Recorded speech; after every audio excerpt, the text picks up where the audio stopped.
जय गुरु।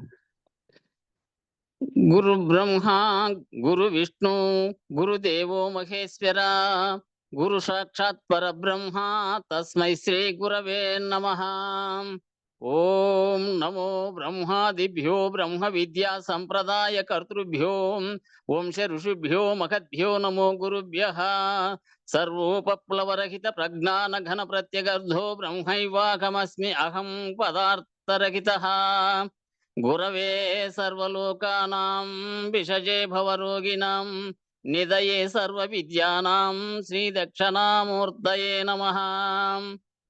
बृहद्वासिष्ठ सिद्धांतं पूर्णबोधोपदेशिका वेंकटेश्वर योगेन्द्रं सद्गुरुभ्यो नमो नमः। आत्मानात्ममतीतमनिशं केवल आत्मोपदेशिका वेमुल रामयार्य योगेन्द्रं सद्गुरुभ्यो नमो नमः। क्षराक्षरमतीतं च अचल पूर्णोपदेशिका श्री पूर्णानंद पुल्लयार्य सद्गुरुभ्यो नमो नमः। द्वयात्मरहित सिद्धांतं परम पुरुष प्रबोधकां श्री विवेकानंद सुब्बयार्य सद्गुरुभ्यो नमो नमः। अस्मद्गुरु समारंभं कृष्ण सांदीप मध्यमाम् ओंकार पीठ पर्यंतं वंदे गुरु परंपरम्।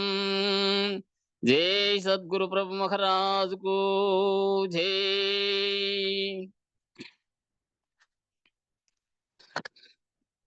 పరమ సద్గురుడనే బ్రతికినన్ని దినాలు మహినీదు నామము మరువనయ్యా.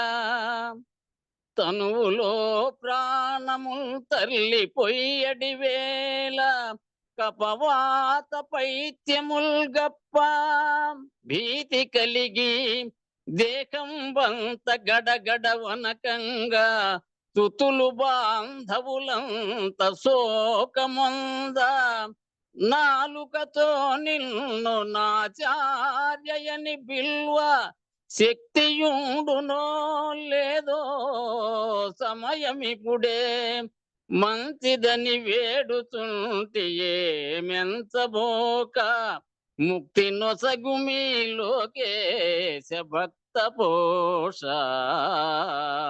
వాసరము వాడపలియాగ దాస వినుత విమల సుగుణ ప్రకాశ శ్రీ వెంకటేశ.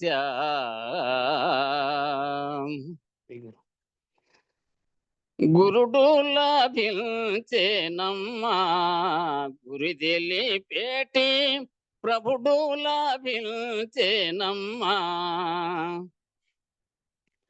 గురుడు లాభించెను శరణన్న వారిని కరుణించునే వారైనా అరమారంచని తండ్రి. గురుడు లాభించెనమ్మా గురి తెలిపేటి ప్రభుడు లాభించెనమ్మా. పాదతీర్థం బిచ్చేయు ప్రసాదము పరిపూర్ణ దయనిచ్చేయు పాలమందున బ్రహ్మ రాలు తుడచి వేసి పరమ మంత్రంబును పరగా బోధించియు భేదమెంచక త్రివిధ దీక్షలు మోదమొందగ చేసి ఎరుకను పాదులేపి తిననుచు భవమును భయము బాపెగదమ్మ కోమలి. గురుడు లాభించేనమ్మా గురి తెలిపేటి ప్రభుడు లాభించేనమ్మా. నేనానేహంకారము లేనిదియని దీని నోదులు మనేను నేను మేనొక్కటే ఎచ్చైన మూలము లేదని చూడసి మంత్రము చాలా బోధించెను. రాని బయలులో లేని దెప్పుడు లేని లేదని లేపి చూపియు ఉన్న బయలులో ఉండు నీవని ఉన్న నిజమును బయలుపరచెను గురుడు గురుడుల నమ్మా గురి తెలిపేటి గురుడు లాభించేనమ్మా. చెప్పు చెప్పు అట్లే చెప్పు అంత ఏం గస అవుతుంది చెప్పు. అది నువ్వను నేను అనుకోల వంటాలేనా? ఓ, అది నువ్వను అనుకోల వంటాలే నేను. పొరపాటు అయిపోయిపో. ఆ కొడి అను మళ్ళా దానికి గుర్తు రాలేదు కదా ఆయనకు కూడా. కొడి అను మళ్ళీ అంటాడు. తప్పు వచ్చి అంతా తప్పే. చెప్పు మీనా చెప్పు, నాకే వారం వచ్చింది చెప్పు. పాదాతీర్థమిచ్చియో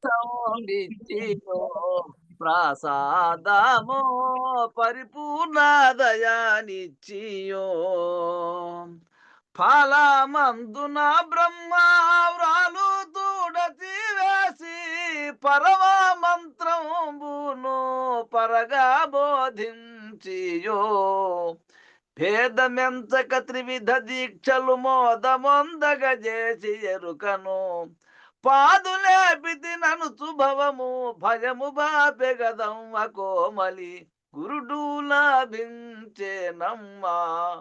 గురి తెలిపేటి గురుడు లాభించేనమ్మా అక్షిభావము చూపేనే నాలోయున్న సాక్షిభూతుని గలిపేనే దీక్షతో ఏమి ఆపేక్షించబో గాని చక్షులందున్న బిందు నాదాము కళాలన్నీ వీక్షణంబున చేసి ఎంతయు ఇంద్రజాలం బనుచు తెలిపి మోక్ష మార్గము అబుడ చూపెను అక్షయం బగు రక్షణీయుడు గురుడు లాభించేనమ్మా గురి తెలిపేటి గురుడు లాభించేనమ్మా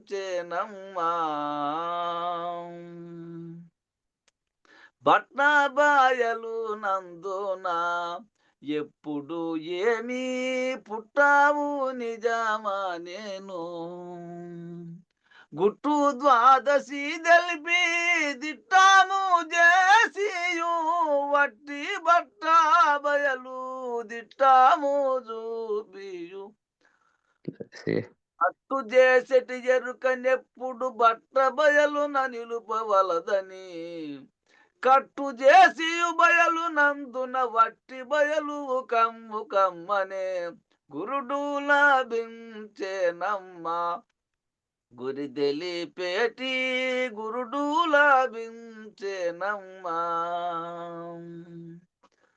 గురుడు నారుడు గాడని అనుభవమునా హరుడు ప్రత్యక్షమని గురిలెస్స తెలిపేను గుణ నిర్గుణంబులా గురిలెస్స తెలిపేను గుణ నిర్గుణంబుల పొరలనంటగాయుండు పరమాపాదం వయ్యి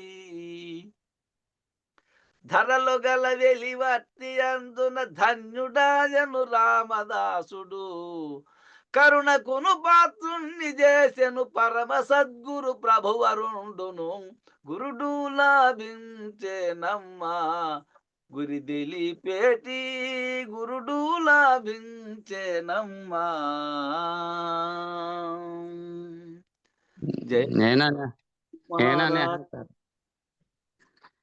నేననే అంటారు ఇడిచిపెడితేలే ఎట్లా పాని అయిపోయింది.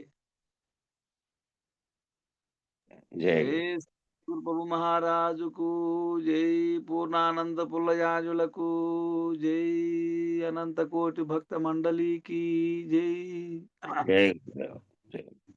మీ గాత్రానికి సెల్లు అంత స్పీకర్ ఉండదు. స్పీకర్ అది తట్టుకోద్దా? సెల్లు తట్టుకోవద్దు. ఆ గాత్రం వస్తే స్పీకరు దాని వాల్యూమ్ బట్టి మీ గాత్రం పనిచేస్తుంది. చిన్నది కదా, అంత గాత్రం వచ్చిన సెల్లు వణుకుతుంది. సెల్లే ఒకరు పల్లవి ఒకరు చెప్పి బాగుంటే పర్వాలేదు కానీ ఎప్పుడైనా సరే మళ్ళా సరే ముందు చెప్పుకున్న తర్వాత వస్తా అంటుంది కదా నుడుగు నుడుక్కు. అది ఒకరంటే అంత గర్వ లేకుండా తగ్గించుకోవచ్చు. అంత బరువు లేకుండా. జయ గురు హ్మ్. జై అందరికీ గురు. జయ గురు. నిన్న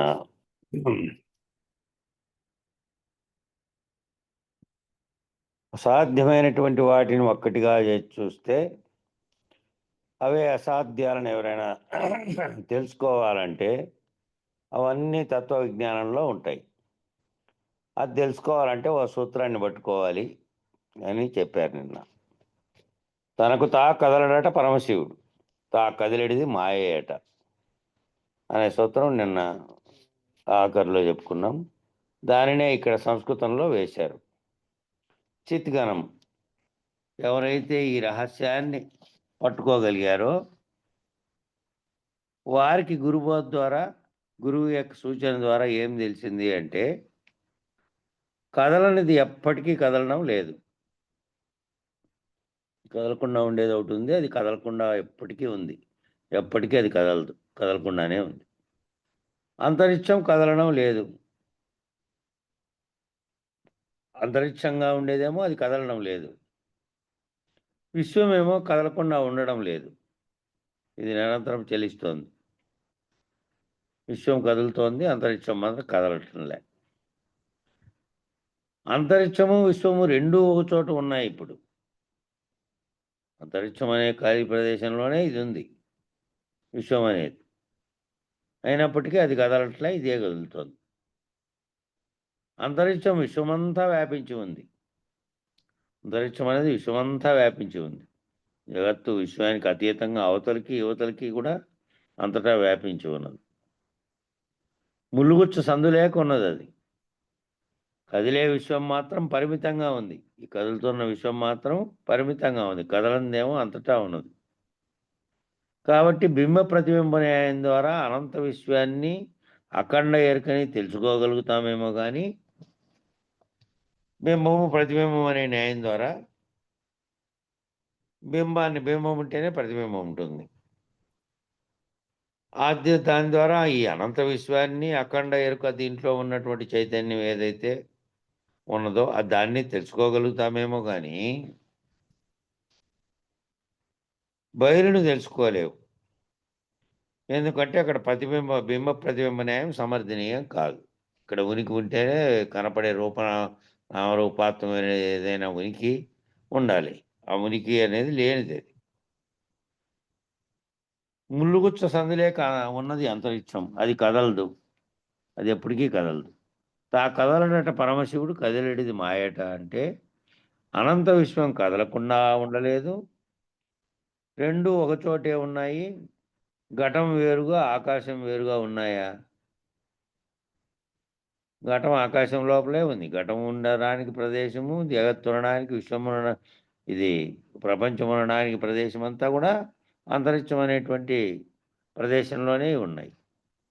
అంతరిక్షమేమో బయలుగా ఉన్నటువంటి అంతటా వ్యాపించి ఉంది, ములుగుచ్చు సందు లేకుండా అది ఉంది.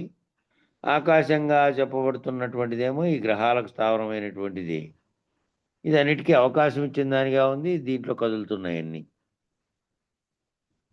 ఈ రెండు ఓ చోటే ఉన్నాయి. ఘటం వేరుగా ఆకాశం వేరుగా ఉన్నాయా? లేవు. ఘటం లోపల ఉన్న ఆకాశం కదులుతున్నట్టుగా కనపడుతోందట. ఘటం లోపల ఉన్నటువంటి ఆకాశం, ఘటం ఇక్కడ తయారు చేసి ఇక్కడ పెట్టారు. ఈ ఘటం పెట్టిన భూమి కూడా కదులుతోంది. ఈ పరిసరాలని దీనికి సంబంధించిన వస్తువులు కదులుతున్నాయి. అది కదులుతోంది కాబట్టి ఈ శరీరం అనే ఘటం, ఆ శరీరం అనే ఘటంలో ఉండేటువంటిది మెదులుతా ఉందట. శరీరం అనే ఘటంగా తీసుకో. ఈ మొత్తం ఉన్నటువంటివన్నీ వస్తువులు, దాంట్లో ఆకాశంలో ఉన్నటువంటివన్నీ కదిలే గ్రహాలే కాబట్టి గ్రహంతో సహా దాంట్లో ఉన్న జీవులతో సహా అన్ని కదులుతూ ఉంటాయి. ఘటం లోపల ఉన్న ఆకాశం కదులుతున్నట్లుగా కనపడుతోందట. ఘటం బయట ఉన్న ఆకాశం కదలకుండా ఉన్నదట.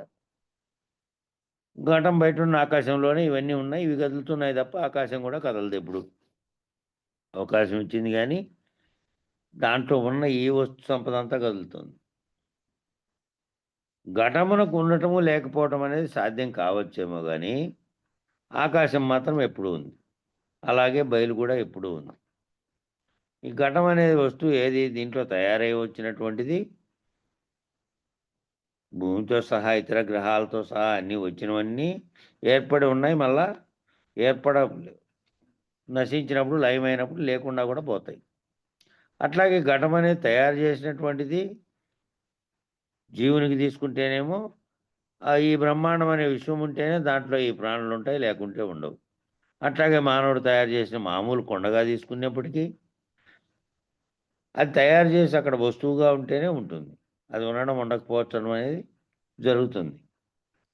కానీ ఆకాశం ఉంది, అది ఉండకపోవడం అనేది ఉండదు. దాంట్లోనే ఇవన్నీ ఏర్పడినాయి. ఈ ఏర్పడినవన్నీ చెలిస్తుండయి, ఆ ఏర్పడినవన్నీ లేకుండాను పోతాయి.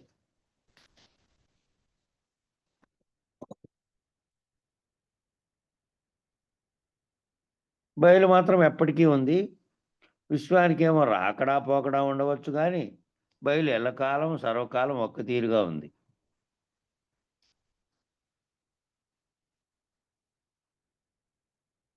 పరబ్రహ్మము ఎల్లకాలము ఒక్క తీరుగా ఉంది. కాలాతీతమైనటువంటిది, ఎల్లప్పుడూ ఒక్క తీరుగానే ఉంది. మార్పు చేర్పులు అనేటివి, పరిణామ వికారములు అనేటివి, రాకడ పోకడలు అనేటివి, జగత్తులో జరిగే ఇతరమైనటువంటివి ఏవీ లేవు దానికి. అది కాలాతీతమైనటువంటిది, కాలం కూడా లేదు. కాలం అంతా జగత్తుకు సంబంధించిన దాంట్లోనే ఉంది. దానికి ఆవల ఏవల ఉన్న ప్రదేశాల్లో కాలాతీతమైనటువంటివి అవి, కాలంతో నిమిత్తం లేకుండా ఉన్నవి. చిత్గణాయ మహేశాయ 2 సూచనలు ఒకే చోట చెప్పారు. ఒకటి ఆ చివరి సూచన, ఒకటి ఈ చివరి సూచన. అణువు నుండి మహత్తు వరకు, బ్రహ్మనిష్ట వరకు, మరొక వరకు ఇది ఒక క్రమం. అణువు కట్ నుంచి మళ్ళా అది మహత్తు ఏర్పడడం, మహత్తు నుంచి బ్రహ్మ సృష్టి ఏర్పడడం అనేది అంతా కూడా ఒక క్రమం. జీవుడిగా చూస్తేనేమో బ్రహ్మము కదలకుండానే ఉన్నది, బ్రహ్మముగా చూస్తేనేమో బయలు కదలకుండా ఉన్నది.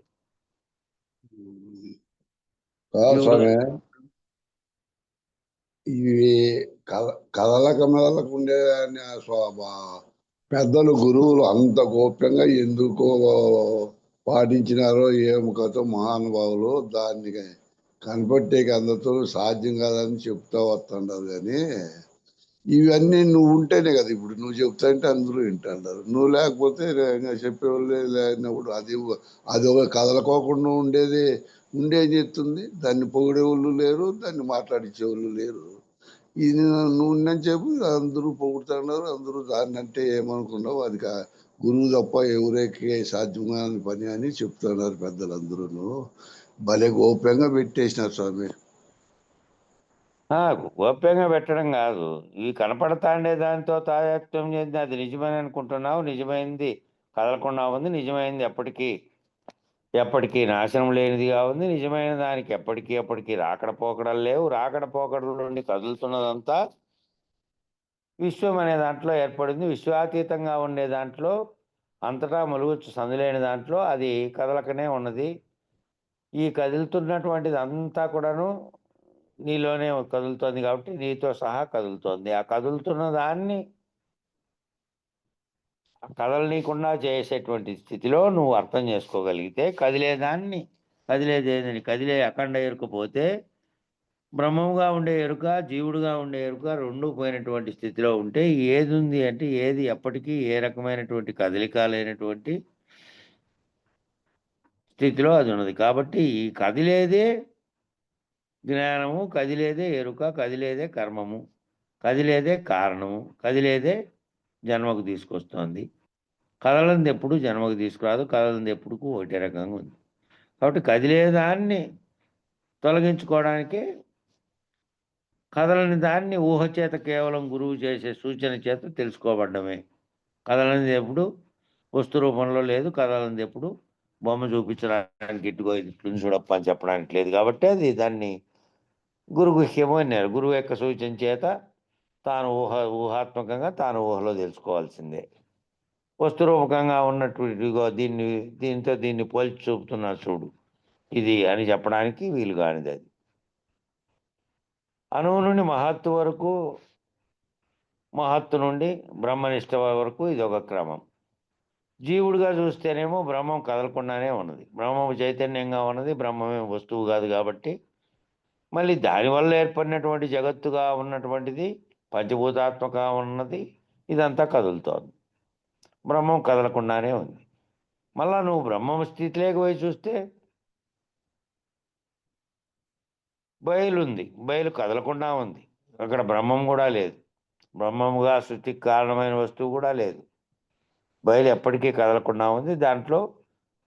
దానివల్ల ఏది కూడా ఉత్పత్తి గాసాలు కావట్లేదు, అది ఊరికే ఉంది. కదులుతున్నదంతా మాయతో కూడినటువంటి మహత్తుతో నుంచి, ఆ రెండు ఇక్కడ చెప్పారు, మహత్తులో నుంచి వచ్చినటువంటి మహదంకారంతో తాననేటువంటి బింబం అనేకాలుగా కావడానికి సంకల్పించిన తర్వాత తయారైనవి అన్నీ కూడా కదులుతూ ఉన్నాయి, అసలైంది కదలట్లే. అందుకు ఇక్కడ చూస్తే బ్రహ్మంగా చూస్తే బయలు కదలకుండా ఉంది. చిత్గనాయ వటమూల నివాసినే, మరలా వటమూలం వద్దకే వచ్చాడు. ఎందుకు అలా చెప్తున్నారంటే ఆ మర్రి వృక్షం ఎంత బలంగా ఉందో ఆ ఎరుక అంత బలంగా ఉందట.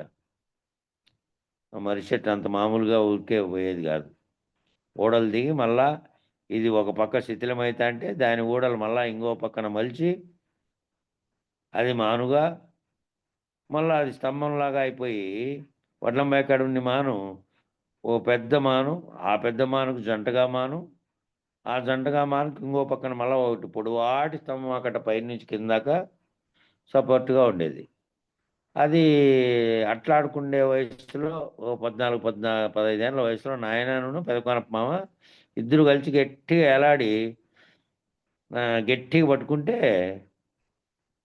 నాయన గట్టిగా పట్టుకొని కింద దొక్కుంటే దాంట్లోకి ఆ బోడ మీదకి తీసుకొచ్చి ఒక రాయి పెట్టాడంట కొనప్ప మామ. పెడితే అది బలపడి మళ్ళా ఓ స్తంభంలాగా అయిపోయింది. ఈ పక్కంది తయారయ్యే లోపల ఆ పక్కందంతా త్వరబడింది. ఏమంటే అది దాని పక్కన దాని చుట్టూ ఒక చెత్త అంటించింటే అది లోపల తొరి కాలిపోయింది కాబట్టి అది పడింది, కానీ లేకపోతే పడేది కాదు. అది ఎంతో 300-400 ఏళ్ళది. కాబట్టి మర్రి చెట్టు ఎంత బలంగా ఉంటుందంటే దాని దగ్గర వచ్చే ఓడలు మళ్ళీ దానికి సపోర్టివ్గా ఉంటాయి కాబట్టి మిగతావన్నీ అన్ని రోజులు ఉండవు చెట్లు.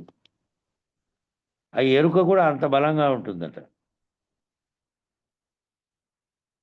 ఈ అఖండ ఎరుకకి ఆ మర్రి చెట్టు గుర్తు అనమాట. అఖండ ఎరుక అనే దానికి ఆ మర్రి చెట్టు గుర్తు. సంజ్ఞారూపకమైనటువంటి బోధ నామరూపాలతో కూడిన నేను ఫలానా అనేది వటముచ్చమంత బలంగా ఉంటుందంట.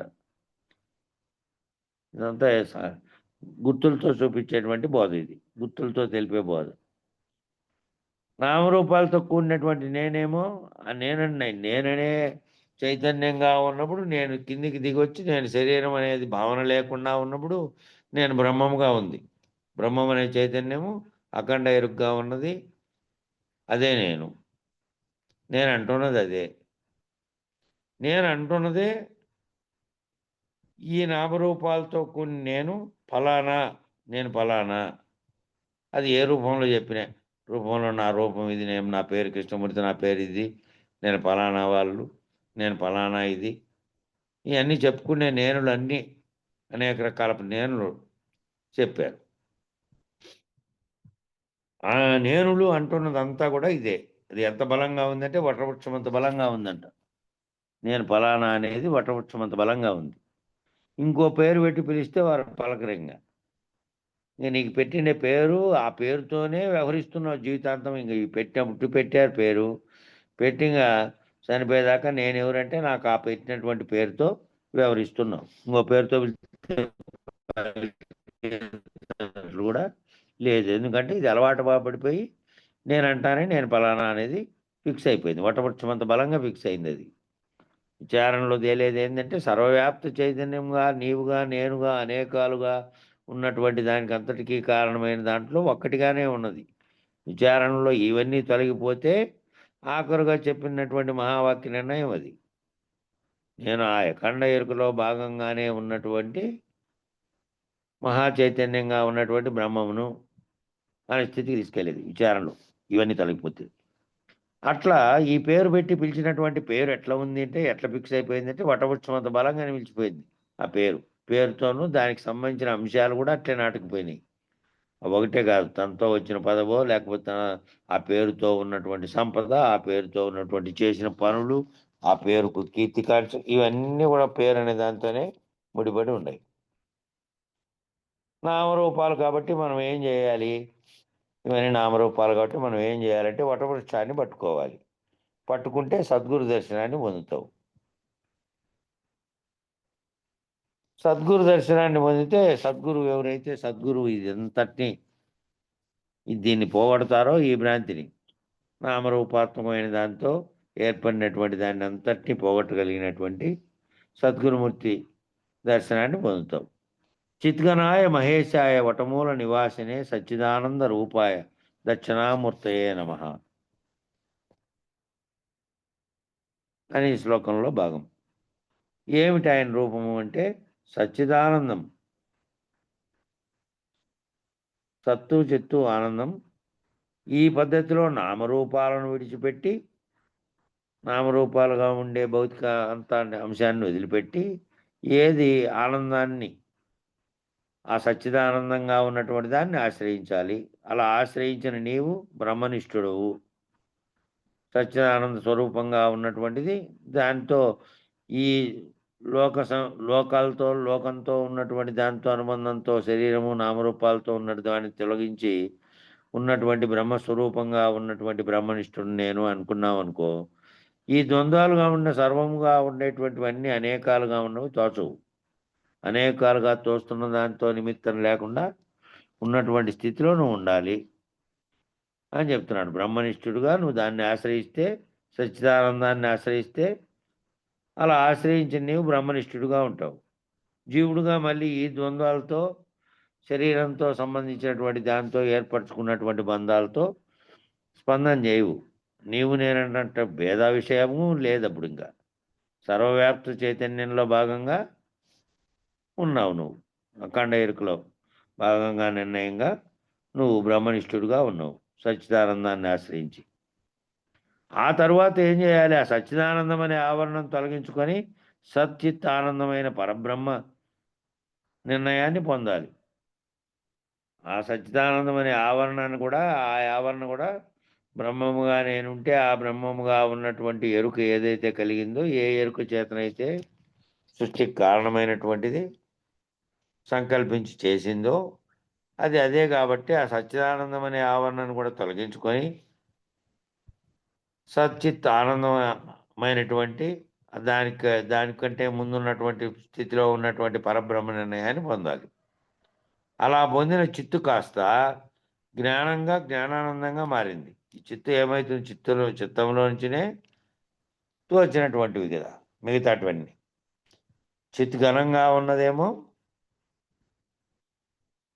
ఘనంగా ఉన్నంతసేపు ఏమి తోచకుండా ఉన్నటువంటి స్వచ్ఛ స్థితిలో ఉంది. ఘనంగా ఉండేది కరిగిన తర్వాత వ్యాప్తమైనటువంటి దాంతో వ్యాపించి అట్లా తయారైంది. ఏది? చిత్తముగా. అది మళ్ళా ఆ విధంగా జ్ఞానానందంగా మారాలి అంటే ఈ నిర్ణయాన్ని, పరబ్రహ్మ నిర్ణయాన్ని పొందినటువంటి వారి జ్ఞానానందంగా మారుతుంది. ఇంకా దానికి ఏవీ లేవు. ఇవి జగత్తుతో తోచేటువంటివి, జగత్తుతో పొందే కష్ట సుఖాలకు అతీతంగా, జగత్తుతో పొందే ద్వంద్వాలకు అతీతంగా ఉన్నటువంటి స్థితిలో ఉంది. ఈ సచ్చిత్ జ్ఞానానందమైనటువంటి పరబ్రహ్మ యందు ఎరుక లేదు. ఆ సత్తు చిత్తు జ్ఞానానందమైనటువంటి పరబ్రహ్మ ఎరిగి బ్రహ్మముగా ఉన్నటువంటి దాన్ని పోగొట్టుకుంటే, ఆ ఆవరణ అనేటువంటి దాన్ని పోగొట్టుకుంటే ఇక దాంట్లో లేదు, దాంట్లో ఏదీ లేదు, ఎరుక లేదు. ఆ ఎరుకలేని స్థితిలో నీవు బయలును దర్శించి, ఎరుకలేని స్థితిలో బయలును దర్శించడము అంటే కనబడే వస్తువుగా కాదు. ఎరుక లేకుండా ఉన్నప్పుడు ఏ విధంగా గాఢ నిద్రావస్థలో నిన్ను, నీతో ఉన్నటువంటివన్నీ ఏవీ లేకుండా ఆలోచనలు కానీ, సంకల్పించేది కానీ, దాని చుట్టూ జరుగుతున్న విషయాలను గమనించేది కానీ, ఏ చర్య ప్రతిచర్య ఏవీ లేకుండా ఏ విధంగా ఉన్నావో ఆ విధమైనటువంటి స్థితిలో బయలును తెలుసుకొని ఎరుకలేని స్థితిలో బయలు ఏ విధంగా ఉంది? ఏది తెలిసేదిగా తెలిసే విధంగా, ఏది తెలియబడే విధంగా కూడా కాకుండా లోకం అనేది ఉన్నదని కానీ లేనిదని కానీ, ఈ పరిణామ వికారములు కానీ, ఈ దుఃఖములు ఈ ద్వంద్వములన్నీ ఏమీ లేవు. ఇంకా ఇవన్నీ తెలిసేదంతా ఎరుక్కే. ఎరుకుతో ఉంటేనే తెలియాలి, ఎరుక లేకుంటే ఎరుక లేని స్థితిలో ఏమి తెలియబడేది ఏమీ లేదు. ఎరుక లేని స్థితిలో బయలును దర్శించి బయలుగా ఉండిపోయావు. ఆ బయలు స్థితిలో ఉండిపోయావు. బయలుగా ఉండిపోయినటువంటి స్థితి భావనలో నువ్వు చెందితే బయలుగా ఉండిపోయావు. ఇంకా పరాత్పరంగా ఉండిపోయావు. పరాత్పరం, పరమునకు పరం, పరం అవతల పరం, పరాత్పరం. తత్పరం చావలోకయేత్గా ఉండిపోయావు. తత్పరం చావలోకయేత్ అనే దానిగా ఉండిపోయావు. అంటే తాను లేనివాడిగా, నేను లేనివాడిగా ఉన్నావు. నేననేది ఏదైతే గుర్తెరిగి ఏదైతే ఆ సర్వంలో చెబుతున్నటువంటి నేననేది లేదు. ఇంకా నేనుగా లేదు. అది ఆ ఉన్నదంతా బయలు స్వరూపంగా ఉన్నటువంటి దానిగా, అంటే శరీరంతో తాదాత్మ్యం చెందకుండా ఎరుకరహితమైనటువంటి అశరీరంగా ఉన్నటువంటి స్థితిలో చుట్టూ అన్నిటినీ జరుగుతున్నప్పటికీ నీ భావనలో లేదు.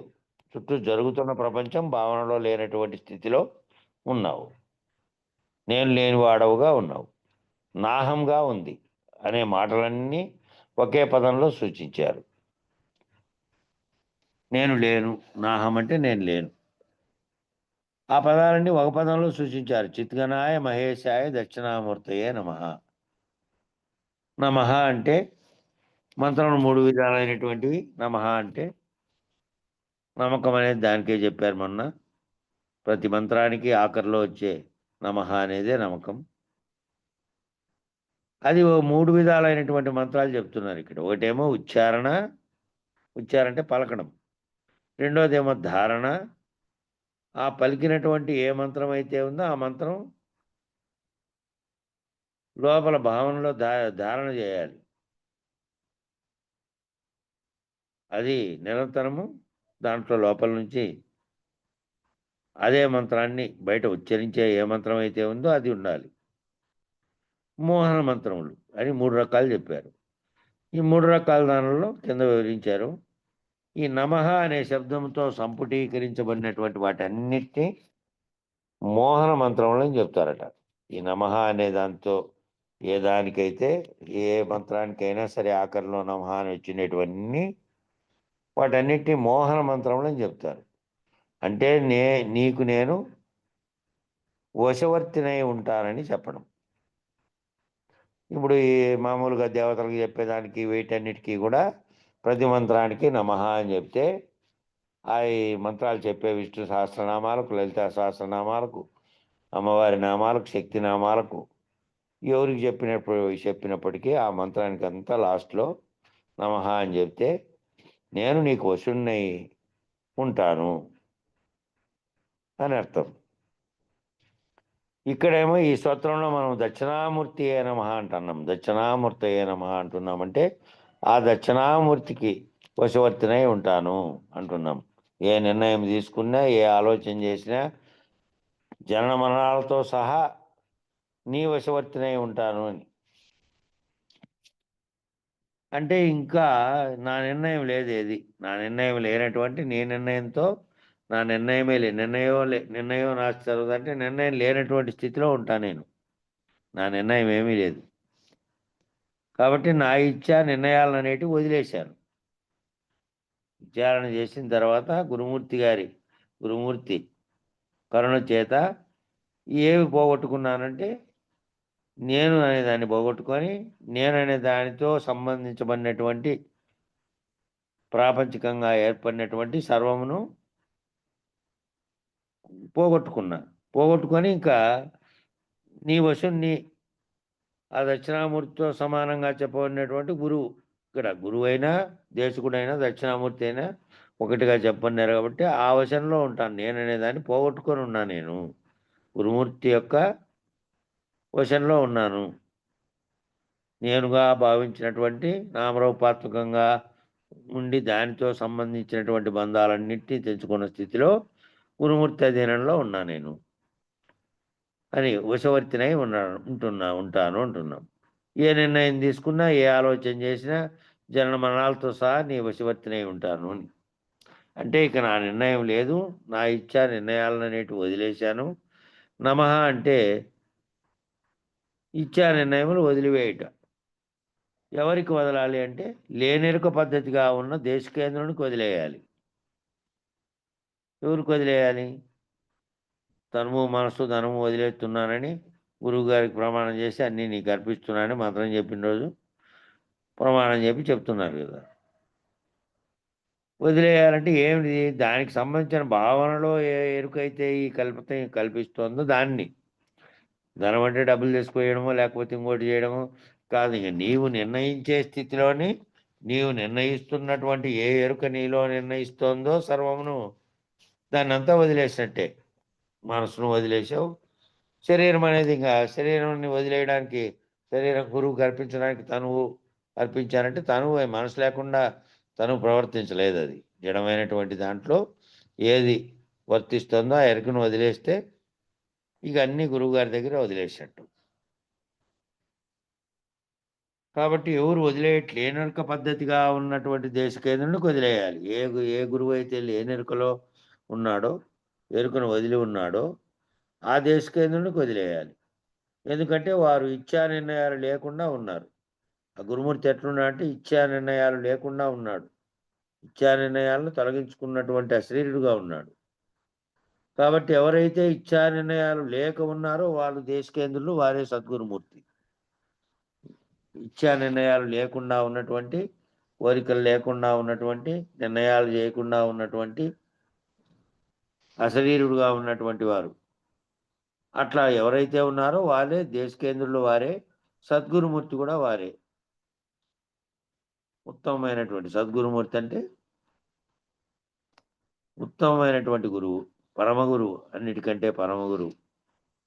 నీకున్నటువంటి సర్వమును తొలగించి నిన్ను దరిచేర్చి నీకు ముక్తిని జీవన్ముక్తుడిగా జీవించి ఉన్నట్టుగానే చేయగలిగినటువంటి వాడు. అటువారు సద్గురుమూర్తి. వారు దక్షిణామూర్తి. వారు ఎట్లా ఉన్నారో చూసి అనుసరించి గ్రహించి పొందాలి. వారే అట్లాంటి సద్గురుమూర్తి దక్షిణామూర్తితో సమానం. కాబట్టి వారిని చూసి నువ్వు వాళ్ళు ఎట్లున్నారో చూసి అనుసరించి వాళ్ళను గ్రహించి వాళ్ళ భావాన్ని గ్రహించి గురువుగారి యొక్క చెప్పే వాక్యాలతో పాటు గురువుగారు వర్తించి చెప్తున్నటువంటి విధానాన్ని అంతా గ్రహించిన వాడైన ఉండి ఆ విధంగా మెలగాలి. ఎలా గ్రహించి పొందాలంటే ఎలా? అందువలనే పునఃపునః వటమూల నివాసినే వటవిట సమీపే అంటున్నారు. కాబట్టి వేరే మార్గం లేదు. పునఃపునః అనేక సార్లు ఎందుకు చదువుకోమన్నారు, ఎందుకు మళ్ళీ గురువాక్యాన్ని గుర్తుంచుకోమన్నారంటే నిరంతరము లేనివాడుగా ఉన్నటువంటి, నిరంతరము ఎప్పటికీ కూడా ఏం జరుగుతున్నప్పటికీ కూడా ఇది జరుగుతున్నటువంటి కళలో జరుగుతున్నటువంటి దానిగా భావించకుండా మళ్ళీ దీనితో తాదాత్మ్యం చెందితే మళ్ళీ ఆ స్థితిలో నుంచి, ఆ భావస్థితిలో నుంచి పడిపోతావు. ఆ భావస్థితిలో నుంచి ఉండలేవు. కాబట్టి వటమూల నివాసనే వటవిటి సమీపే అంటున్నారు. వేరే మార్గం లేదు. కాబట్టి చూచుట, అనుసరించుట, గ్రహించుట ఇవే ఎవరైనా చేయవలసింది. ఎవరైనా చేయాల్సింది ఏంటి అంటే చూడడము, అనుసరించటము, గురువు చెప్పేదాన్ని గ్రహించటము. ఇవే ఎవరైనా చేయవలసింది. మా గురువుని నేను ఆశ్రయించి చాలా కాలం వెళ్ళినప్పుడు రోజు మౌనంగానే ఉంటూ పక్కవారు ఏమైనా అతనికి చెప్పవచ్చు కదా అని అంటుంటే చివరికి ఓ రోజు ఏమిటి చెప్పేది చూసి నేర్చుకోమని చెప్పారు. ఆ గురువు మౌనంగా ఉంటే గురువు మౌనంగా ఎందుకున్నాడు? మౌనంతోనే చెప్పగలిగినటువంటి గురువు అంటే చెప్పి ఆయన మౌన స్థితిని అందుకున్నాడు ఆల్రెడీ. ఇక నీకు కలిగితే నీకేమైనా సందేహం కలిగి నీ సందేహాలు నివృత్తి చేసుకోవడం అనేది నీ పనే. అది అది తప్ప గురువు ఈ అశరీర గురుమూర్తిగా అయిపోయి తాను ఎరుక లేకుండా ఉన్నటువంటి స్థితిలో ఉన్నాడు. ఈ శాస్త్రాల్లో గ్రంథాల్లో చదువుతున్నటువంటి దాంట్లో అర్థమైనటువంటి భావాన్ని నువ్వు పొందలేకపోయినప్పుడు నువ్వు ఏదైనా నీకు సందేహం ఉంటే అది గురుముఖంగానే నేరుగా అడగాల్సిందే తప్ప ఏమైనా మౌనంగా ఉన్నారు అతనికి చెప్పవచ్చు కదా అంటే అంటుంటే చివరికి ఒకరోజు ఏమిటి చెప్పేది ఏముంది చూసి నేర్చుకోవాలి. చూసి ఏ స్థితిని గురువు పొందారో ఆ స్థితిని నువ్వు పొందడానికి అనుసరించాలి. అనుసరించి దాన్ని భావన చెందాలి. చూడటం నేర్చుకోవటం అనేదేమో మొదటి పాఠం. చూసి గురువు ఎట్లా చేస్తున్నాడు అనేది చూసి నేర్చుకోవటం అనేది మొదటి పాఠం. మళ్ళీ అసలు చేయాల్సినవి ఏం చెప్పారంటే చూడటం, అనుసరించడం, గ్రహించటం. మళ్ళా గ్రహించేది ఇది ఉండాలి. ఇవి చేస్తే పాఠం పూర్తి అయిపోతుంది. గ్రహించడం అనేది ముఖ్యమైనది. చెప్తున్నంతసేపు ప్రతి వాక్యమును గ్రహించుకుంటూ పోతే అంతకుముందు ఏవైతే నీ బుద్ధిలో లేవో, నీ విశేషణలో, నీ ఆలోచనల్లో ఏవైతే లేవో, ఏవైతే నీకు భ్రాంతిగా ఉన్నాయో అవి పోతా వస్తాయి. ఈ గ్రహించుకుంటా పోవడం అనేది చేస్తే, ఇవి చేస్తే పాఠం పూర్తి అయిపోతుంది.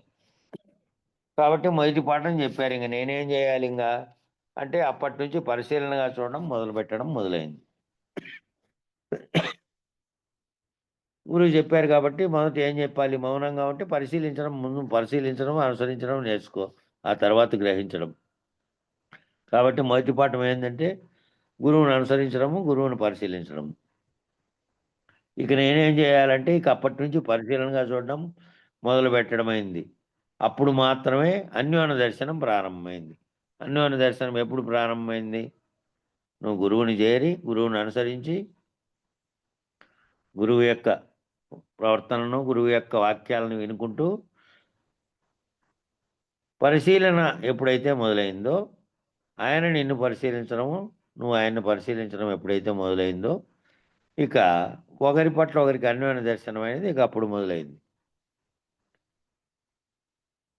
ఇక అన్యోన్య దర్శనంలో నీవు ఎటువంటి వానివో, నువ్వు సరైన పద్ధతిలో చేస్తున్నావో లేదో కూడా గురువుకు తెలిసిపోతుంది. కొన్ని రోజులు పోయిన తర్వాత నీ ప్రవర్తన తీరులో ఉండేటువంటి మార్పులతోనే తెలిసిపోతుంది. నువ్వు మార్పు చెందుతూ ఉన్నావా, లేకపోతే అదే భ్రాంతిలో, అదే పద్ధతిలో మూర్ఖంగా ఉన్నావా, లేకపోతే ఒకటొకటి అవగాహన చేసుకుంటున్నావా లేదనేది కూడా ఈ అన్యోన్య దర్శనంలోనే అర్థమైపోతుంది. ఆ అన్యోన్య దర్శనమే కొన్ని రోజులంతా ఈ అన్యోన్య దర్శనమే. గురువు చెబుతూ ఉండడము, నువ్వు పరిశీలిస్తూ ఉండడము, పరిశీలించిన దానికి అనుగుణంగా నీలో మార్పు మొదలు కావడం జరగాలి. అప్పుడే అన్యోన్య దర్శనం ప్రారంభమవుతుంది. అప్పటి వరకు చేసిందంతా ఒట్టి దర్శనమే. భౌతిక శరీరాన్ని చూసి నమస్కారం పెట్టినటువంటిది ఒట్టి దర్శనం అంటే. అన్యోన్య దర్శనం అంటేనేమో గురువాక్యాన్ని అర్థం చేసుకుంటూ, అనుసరిస్తూ, దాన్ని గ్రహించుకుంటూ పోవడం.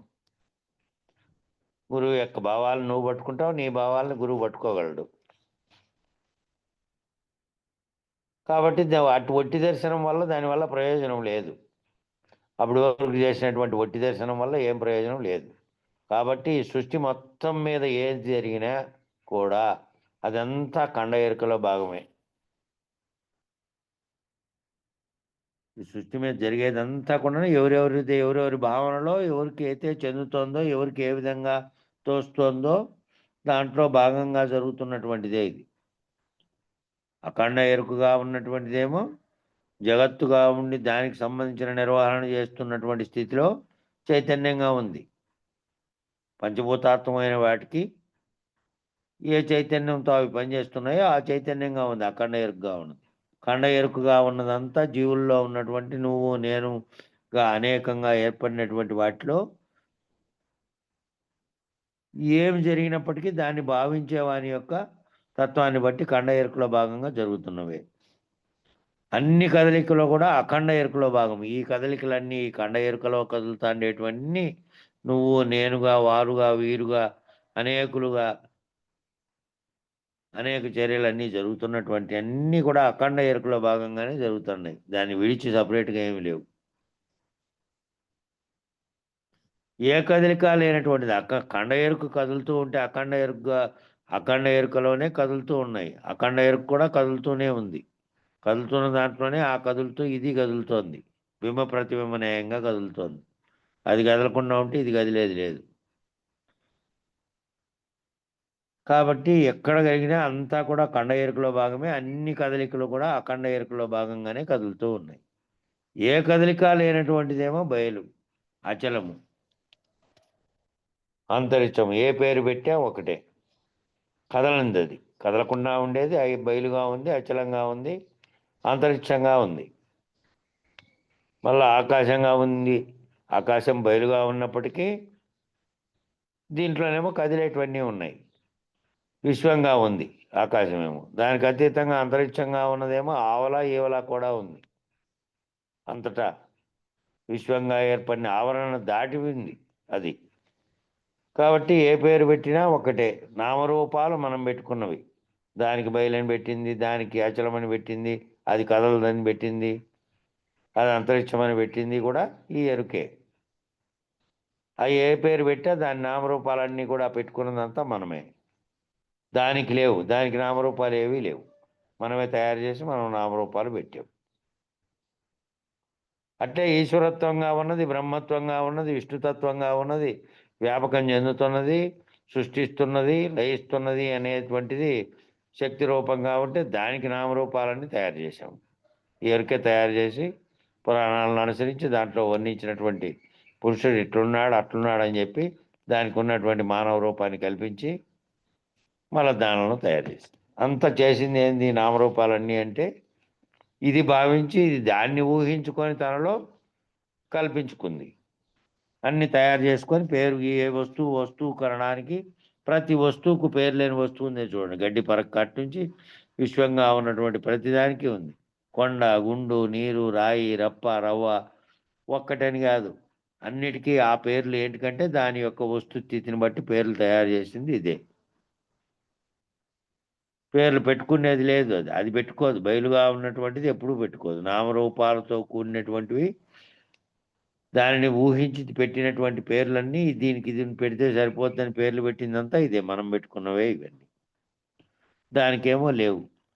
కాబట్టి చిద్గణాయ మహేశాయ వటమూల నివాసినే సచ్చిదానంద రూపాయ దక్షిణామూర్తియే నమః. అత్యుద్గణంగా అది కదలని స్థితిలో ఉంది. అది కరిగేది లేదు, కదలదు. వటమూలం ఎట్లుందో అది కదలకుండా స్థిరంగా ఉన్నట్టు అట్టుంది. సచ్చిదానంద రూపంలో ఉంది. రెండో పాఠం ఏమిటంటే నమశివాయ. నమః అంటే నమశివాయ అంటే ఏమిటన్నారు సాధారణంగా అంటే నమశివాయ అంటే పంచాక్షరి మంత్రం అని చెప్పాం.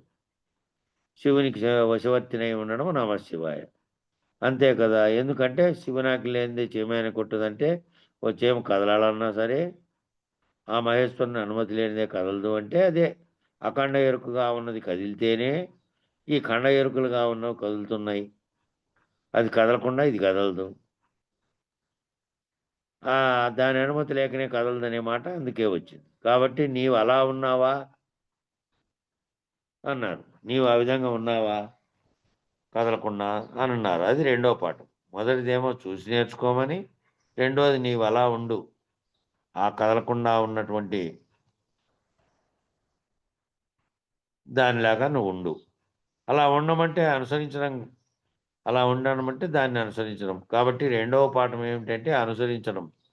అప్పటి నుండి ఒక నియమం పెట్టుకోవడం అయింది. ఏదైనా సరే శివుడు ఆజ్ఞ అయితేనే ఆచరించడం, లేకపోతే మానేయటం. శివుడు ఆజ్ఞ నాకు తెలిస్తేనే చేస్తా, లేకపోతే నేను చేయను అనే నియమం పెట్టుకోవడం అయింది. దాన్ని శివుడాజ్ఞగా భావిస్తూ చేస్తున్నాడు. ఆ రకంగా మాట ఒక్కటే అయినప్పటికీ కూడా అది ఎంతో విశేషమైనటువంటి ప్రభావాన్ని చూపిస్తుంది.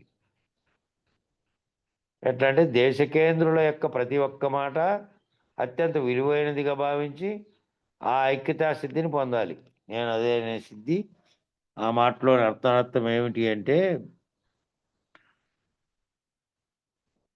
శివుడు చెప్పని శివునాజ్ఞ లేనిదే కదలదనే దానికి మళ్ళీ ఇక్కడ అంతరార్థం ఏం చెప్తున్నా అంటే దేశకేంద్రుల యొక్క ప్రతి మాట అత్యంత విలువైనదిగా భావించి ఆ ఐక్యతా సిద్ధిని నువ్వు పొందాలి.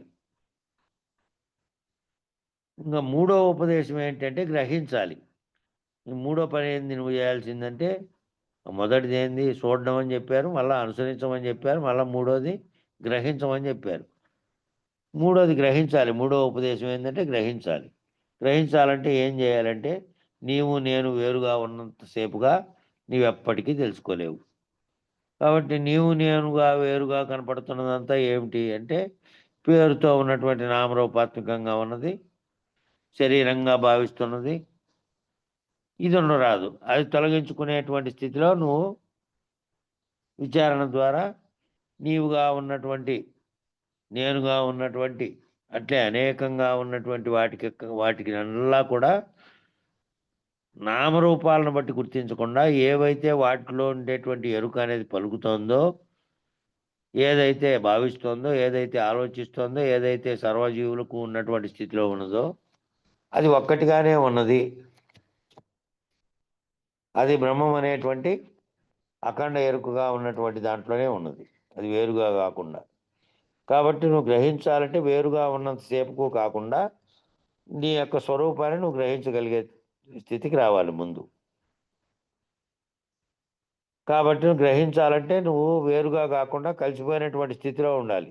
దేశకేంద్రుడు ఏం చెప్తున్నాడో భావనలో అర్థం చేసుకొని అనుసరించి అర్థం చేసుకున్న తర్వాత అప్పుడు నీ భావన కూడా ఒకటే అయిపోతుంది. ఇంకా వేరుగా అనేది కనపడదు, వేరుగా అనేది భావన చెందవు. వేరుగా భావించినంత కాలం మాత్రం తెలుసుకోలేవు. స్వాత్మానమేవా ద్వయం, స్వాత్మానమేవా ద్వయం.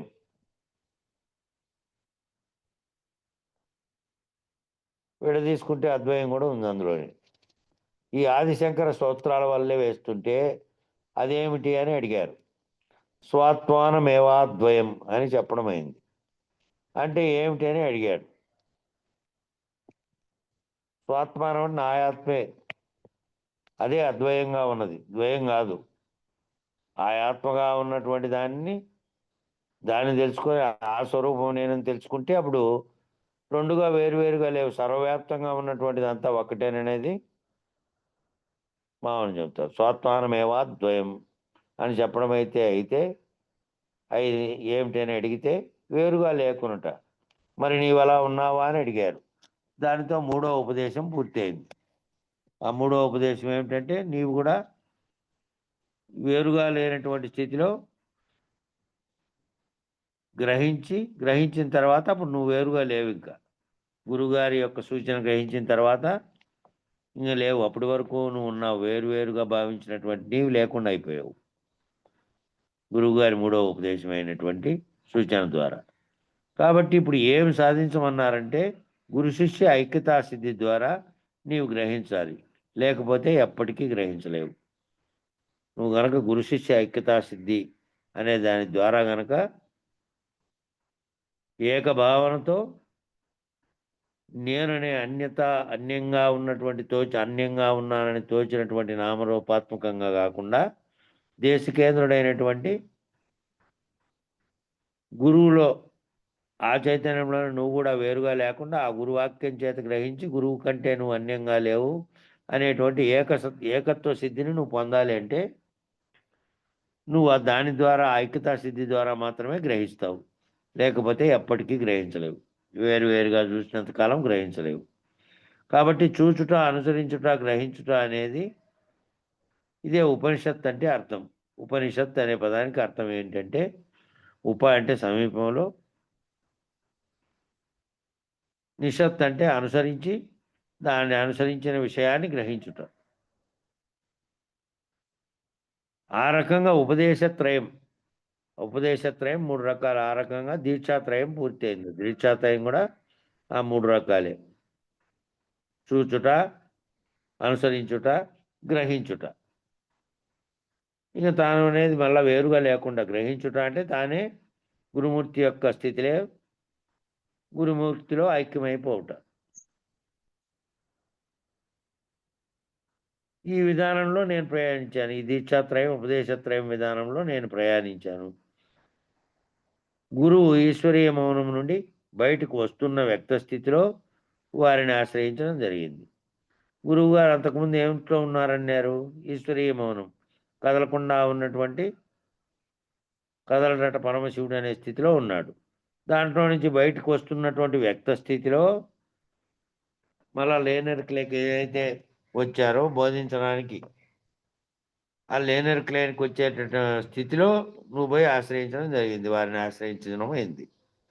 ఆ దశలో నుండి వచ్చిన ఆ 3 పుటలే, ఆ మంత్రత్రయం కూడా ఆ 3 పుటలే. లేనెరుకలోనే కదలకుండా ఉన్నటువంటి పరమశివుడుగా ఉన్నటువంటి గురువు కదిలి మళ్ళా వచ్చాడు చెప్పడానికి, మంత్రత్రయం చెప్పడానికి, దీక్షాత్రయం చెప్పడానికి. అవి అయినాయి. అవి అయిన తర్వాత ఇంకా ఆ సిద్ధి కలిగిన తర్వాత నువ్వు వేరుగా లేవు, గురుమూర్తి కంటే వేరుగా లేవు. చిద్గణాయ దక్షిణామూర్తయే నమః. ఎవరైతే ఈ దక్షిణామూర్తయే నమః అన్న స్థితిలో లయించి ఏకత్వ స్థితిని, ఐక్యతాస్థితిని పొందుతారో వారికి ఆ నమః స్థితిలో వేరుగా లేరు. వాళ్ళు ఆ వేరుగా లేనటువంటి స్థితిలో ఐక్యతాస్థితిని పొందినటువంటి స్థితిలో ఉంటారు. ఏ మౌనం చేత, ఏ మౌనంలో దక్షిణామూర్తి మౌనంగానే ఉంటూనే కేవలం సంజ్ఞారూపకంగా కదలనిది ఒక్కటే ఉన్నది, కదిలేదంతా కేవలం మాయ చేత కదిలించబడింది. ఆ కదిలించబడిన దాని మాయను పోగొట్టుకుంటే కదలనిది ఎప్పటికీ ఉన్నది అనేది కేవలం సంజ్ఞ ద్వారా, గుర్తు ద్వారా, సూచన ద్వారా, ఏ సూచన నోటితో చెప్పకుండానే సూచన చేసినటువంటి దక్షిణామూర్తి స్థితిలోకి నువ్వు అర్థం చేసుకొని ఏకత్వ స్థితిని, ఐక్యతా స్థితిని పొందుతారో ఎవరైతే, అట్లా ఆ స్థితిలో, ఆ సమస్థితిలో ఇక వేరుగా లేరు. అలా వారు పక్కన కూర్చుంటే ఏదైనా చెప్పగల సమర్థత వచ్చేసింది. శిష్యునికి కూడా ఏమైంది, శిష్యుడు అనుసరించి, గ్రహించి, మొదట చూసి, మళ్ళీ అనుసరించి, మళ్ళీ గ్రహించి ఆ పక్కన కూర్చుంటే ఆ గురువుగారి పక్కన శిష్యునికి కూడా వచ్చేసిందంట ఆ చెప్పగల సమర్థత.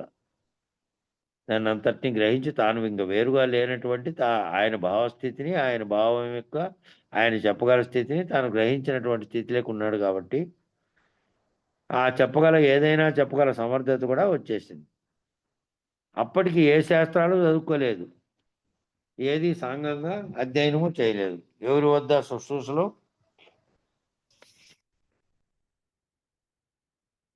చేయలేదు.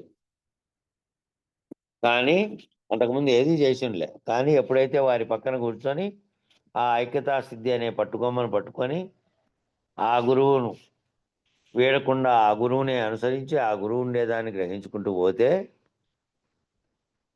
అప్పుడు గురువు వారు ఏదో అడుగుతున్నారు, అష్టావక్రగీత చెప్పమనో, లేకపోతే వేదాంత పంచదశి బోధించమనో, లేకపోతే అసలు సిద్ధాంతం వివరించమనో ఏదో అడుగుతున్నారు కాబట్టి ఆ శిష్యుడు అంతగా అనుకరించి, ఆ శిష్యుడు అంతగా గురుపాదం బట్టి అంతగా వచ్చి తన దగ్గరికి వస్తే ఆ స్థితిలో తాను ప్రతి విషయాన్ని గ్రహించుకుంటా ఆ మౌన స్థితిలో ఉంటే అప్పుడు ఏదో అడగడానికని, ఏదో తాను తెలుసుకోవడానికని వచ్చినటువంటి వాడు ఆ విధమైన దానికి అర్హుడుగా ఉన్నాడు, ఆ విధమైన దానికి చెప్పడానికి కూడా అర్హుడుగా ఉన్నాడని భావించి ఆ ఏ సిద్ధాంతం అయితే ఏది చెప్పమని అడిగితే ఏ దానికోసం వచ్చాడో వారికి అదంతా వారి ఆజ్ఞ అయితే చాలు, ఇంకా ధారాళంగా ప్రవాహంగా వచ్చేసింది. నువ్వేం తెలుసుకోవాలనుకున్నావో అది గురువుగారి నోటంటి వచ్చింది, ఆ గురువుగారి నోటంటి ధారాళంగా ప్రవాహంగా వచ్చేసినటువంటి బోధంతా నీలోకి కూడా వచ్చింది. నువ్వు ఎప్పుడైతే ఆ స్థితిలో అనుసరించి ఉన్నావో అట్లున్నప్పుడు. ఎందుకని అంటే నిదయే సర్వ విద్యానం, ఈ విద్య అవిద్య అనేది లేదు, ఈ రెండూ లేనివి. ఏ విద్య అయినా సరే వారి అంతరంగంలో ప్రవేశించడం ద్వారా వారిలో ఉన్న చైతన్యం, మనలో ఉన్న చైతన్యం వేరుగా లేదు. ఆ చైతన్య స్థితిలో ఐక్యతా స్థితిని పొందడం ద్వారా వారిలో ప్రవేశించి పనిచేయడం అనేది సిద్ధించింది. చైతన్యం ఇద్దరికీ ఉంది, గురువు దగ్గరికి పోకముందు ఉంది, గురువు దగ్గరికి పోకముందు అజ్ఞానంగా నీకు అనిపించినది తొలగిపోవడం ఏమిటంటే గురువులో ఉన్నటువంటి చైతన్యంలో తెలుసుకున్నటువంటి జ్ఞాన రూపంలో ఉన్నది నీలోకి రావడమే, ఇంకా నీలోకి వచ్చి రావడమే అది. నీలో అంతకుముందు చైతన్యం లేదంటే ఉంది చైతన్యం, కానీ ఏదైతే గురువులో ఉందో విద్యగా ఉన్నదో, నీలో అవిద్యగా ఉన్నదో ఆ రెండు పోయినటువంటి స్థితిలో ఉంది. గురువుగారిలో పోయింది నీకు చెప్పడానికి మాత్రమే మళ్ళా విద్య అనే జ్ఞానం రూపంలో వచ్చింది నీకు చెప్పడానికి. కాబట్టి ఏ విద్య అయినా సరే వారి అంతరంగంలో ప్రవేశించడం ద్వారా వారిలో ఉన్నటువంటి చైతన్యం మనలో ఉన్న చైతన్యం వేరుగా లేదు అని తెలుసుకొని ఆ చైతన్య స్థితిలో ఐక్యతాసిద్ధిని పొందడం ద్వారా వారిలో ప్రవేశించి పనిచేయడం అనేది సిద్ధించింది. కాబట్టి దేశకేంద్రుడైనటువంటి వాడు ఎలా బోధిస్తాడయ్యా అంటే ఏనుగు గుడారంలోకి ప్రవేశించినట్టుగా నీ హృదయంలోకి ప్రవేశిస్తారు. ప్రవేశించగానే ఇంక నీవు కూడా ఆయన ఏ స్థితిలో ఉన్నారో అదే స్థితిని అనుభూతి చెందే స్థితికి ఎదిగావు. ఏనుగు గుడారంలోకి ప్రవేశిస్తే ఏముంది? గుడారమే లేదు. గుడారం అనేది ఉంది, పరిమితంగా ఉంది. అది గుడారం అనేది పరిమితమైంది. ఆ పరిమితమైన గుడారంలోకి ఏనుగు అట్లాంటిది పోయిన తర్వాత ఆ గుడారమే లేదు, గుడారం లేకుండా అయిపోయింది.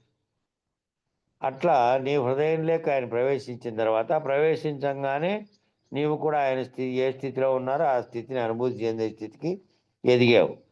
అనుభూతి చెందావు, మేలుకున్నావు. మేలుకున్న తర్వాత నువ్వు వేరుగా లేవు, ఇంకా గురువుగానే ఉన్నావు. నువ్వు గురువు ఒక్కటిగానే ఉన్నారు.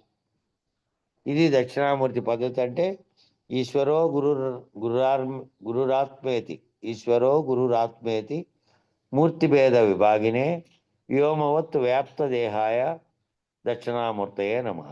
ఇది ముఖ్యమైన శ్లోకం. ఈశ్వరుడు అనేది గురువు యొక్క ఆత్మస్థితే, ఆ మూర్తిమత్వమైనటువంటి శరీరంగా కనపడేటువంటి ఆ ఆకారంగా కనపడే భేదమే అనే దాన్ని కింద వివరిస్తారు. రేపు పట్టుకుందాం, దాన్ని రేపు విచారించుకుందాం. ఈశ్వరో గురురాత్మేతి అనే ఈ శ్లోకం యొక్క వివరం కింద వస్తుంది. అది సమయం సరిపోయింది, అది రేపు చెప్పుకుందాం. రేపు చెప్పుకుందామంటే రేపు అటు నుంచి గుర్తుపెట్టుకో వెంకటదాసు. రేపు నేను రైల్లో ఉంటా, రాత్రికి ప్రయాణం కాబట్టి నాకు ఆ సమయానికి రైల్లో ఉంటా. రేపు ఉదయం హైదరాబాద్ దగ్గరలో. మంగళం చెప్పండి.